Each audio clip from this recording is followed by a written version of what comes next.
Hello বন্ধুরা, আজকে অনেক দিন পর একটা ছোট মিনি ব্লগ তোমার সাথে শেয়ার করছি। আর আজকে দেখো এই যে রেডি হয়ে ট্রেনে উঠে পড়েছি। ট্রেনটা প্রচুর তাড়াতাড়ি চলে এসেছিলো, তো আমাকে আর আমার ভাইকে আমাদের ছুটে এসে ট্রেনটাকে ধরতে হয়েছে। তো ওইদিকে দেখতে পেলে আমার ভাই ছিল ট্রেনে, আর ট্রেনে উঠে প্রচুর ভিড়।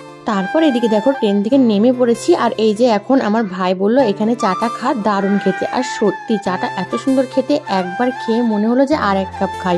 তো খুবই সুন্দর চাটা খেতে। তো আমি খাচ্ছিলাম না, ও জোর করে খাওয়ার জন্য বললো। তো সত্যি অসাধারণ চা বানাই।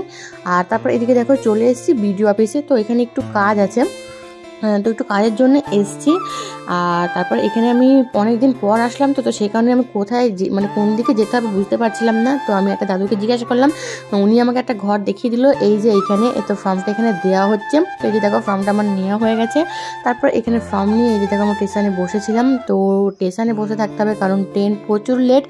তো আমাদের 12টার মধ্যে কাজ হয়ে গেছিলো, যেটার জন্য গেছিলাম। তারপরে এখানে স্টেশনে প্রচুর অনেকক্ষণ বসতে হচ্ছিলো কারণ 1:20 ট্রেন ছিল। তারপরে এখানে ভাবলাম বসে আছি তো ঘুগনি খাওয়া যাক। তারপরে এখানে ভাইয়ের আমি ঘুগনি খেলাম।